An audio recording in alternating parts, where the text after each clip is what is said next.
बिस्मिल्लाहिर्रहमानिर्रहीम। नाज़रीन, मैं हूं आपका मेज़बान अरसलान तैमूरी क्राइम इन्फो से। नाज़रीन, इस वक्त तो सोशल मीडिया के जो बड़े यूट्यूबर्स हैं उनकी शामत आई हुई है।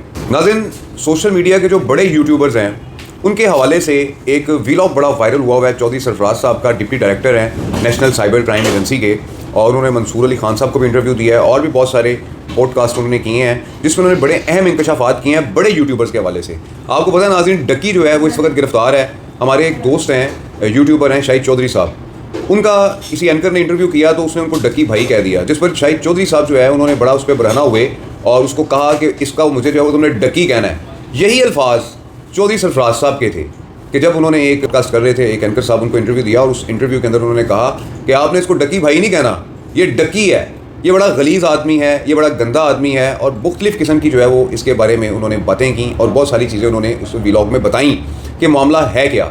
तो नाज़रीन, डक्की का गुज़िश्ता रोज़ जो है वो रिमांड जो है वो 4 दिन का रिमांड था। आज उसके 2 दिन मज़ीद जो है उसका रिमांड है, 2 दिन गुजर चुके हैं, 2 दिन का उसका और रिमांड है। उसके बाद फैसला किया जाएगा कि डक्की को जुडिशल किया जाता है या उसकी बेल हो जाती है या आगे उसके क्या मामला चलते हैं। यहाँ तक तो नाज़रीन होगी डक्की की स्टोरी। लेकिन नाज़रीन, रजब भट्ट और पतलू के हवाले से भी कुछ चीज़ें सामने आई हैं। रजब भट्ट के हवाले से जो सवाल किए गए हैं उनसे उनके जवाबात में चौधरी सरफराज साहब ने ये कहा है कि रजब भट्ट के ऊपर 3 दरखास्तें पेंडिंग चल रही हैं हमारे पास, और रजब भट्ट को उस वक्त जब तलब किया गया तो रजब भट्ट मुल्क से फ़रार हो गया। ये अल्फाज जो है वो कहे गए हैं रजब भट्ट के बारे में कि रजब भट्ट फ़रार हो गया, और अगर रजब भट्ट जो है वो पेश नहीं होता तो हम इंटरपोल के ज़रिए भी रजब भट्ट को पाकिस्तान लाएंगे। तो यहाँ तक नाज़रीन जो है वो रजब भट्ट के हवाले से भी बात हुई है।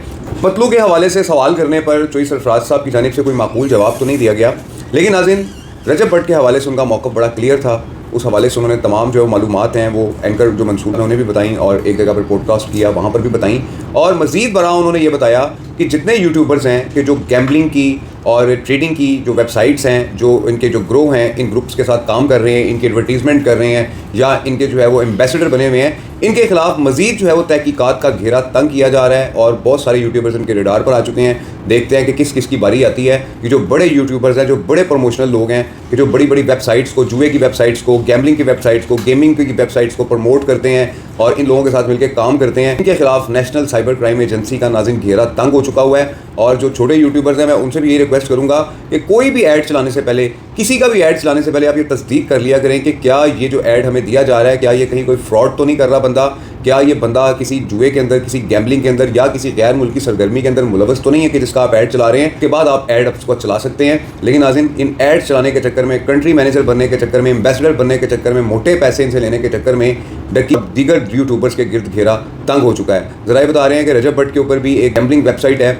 उसकी एडवर्टीजमेंट करने का जो इल्ज़ाम वो भी सामने आ रहा है। अब देखते हैं कि क्वायरी है इस हवाले से ट्रेडिंग और गैम्बलिंग की जो जैली ऐप्स हैं, जो जुए की ऐप्स हैं, ये कहाँ तक जाती है। ये नाज़रीन सूरत चल रही है इस वक्त कि नेशनल साइबर क्राइम एजेंसी ने घेरा तंग करने का फैसला कर लिया है उन यूट्यूबर्स के खिलाफ, उन बड़े यूट्यूबर्स के खिलाफ कि जो पाकिस्तान के अंदर गैर मुल्की ऐप्स और इस किस्म की जुए की ऐप्स और गैम्बलिंग ऐप्स और ट्रेडिंग की जो ऐप्स है कि जिनके ज़रिए सारा पैसा पाकिस्तान से बैरून मुल्क ट्रांसफ़र किया जाता है, बेट कॉइन में किया जाता है या दूसरे किसी भी तरीके से ट्रांसफ़र किया जाता है, गैर कानूनी है और इनके खिलाफ बड़े पैमाने पर एक्शन सामने आने लगा है। ये नाज़रीन सूरत हाल है। इस व्लॉग के साथ इजाज़त दीजिए। अल्लाह हाफ़िज़।